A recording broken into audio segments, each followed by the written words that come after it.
Kira-kira 400,000 penerima bantuan prihatin nasional BPN fasa pertama yang masih belum mendapat bantuan dibayar secara tunai mulai semalam. Inisiatif kerajaan itu bagi memastikan bantuan dapat disalur kepada golongan yang memerlukan dalam tempoh Perintah Kawalan Pergerakan PKP. Wartawan Ezrina Amir Hamzah yang membuat tinjauan di Selangor siang tadi ada laporannya. Beratur sudah, menjaga penjarakan sosial pun sudah. Topeng penutup hidung dan mulut dipakai sebagai perlindungan. Duit yang dapat, jikalau tidak banyak pun, sekurang-kurangnya boleh meringankan beban. Terima kasih. Pembayaran bantuan prihatin nasional secara tunai mula dilaksanakan sejak semalam, khususnya bagi individu yang tidak mempunyai akaun ataupun bayaran yang sebelum ini gagal dikredit ke dalam akaun penerima.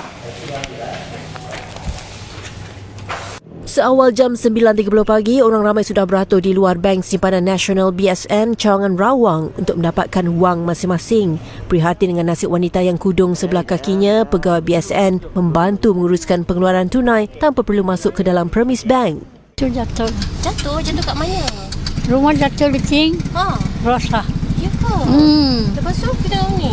Ya lah, 4 tahun lebih lah. Mana kesian nanti habis. Suami tak ada. Suami tak ada.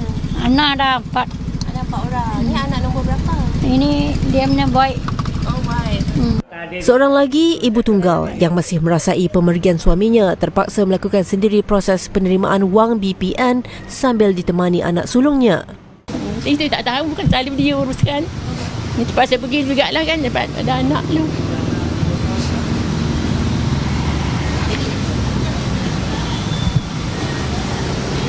Agaknya kalau duit balik-balik Boleh terlalu anak lah kan. Anak yang bagi kan. Dulu dah pada beri, suami dah meninggal tak dapat lagi kan. Itu kata dia orang bagi surat, mak pergilah ada kata. Bagi warga emas dan wanita mengandung, mereka diberi kelonggaran untuk terus masuk menyempurnakan urusan. Sebenarnya bantuan ni untuk bayar rumah. Rumah dah sebulan 300. Biar air panas kan. Beli. Lepas tu api air.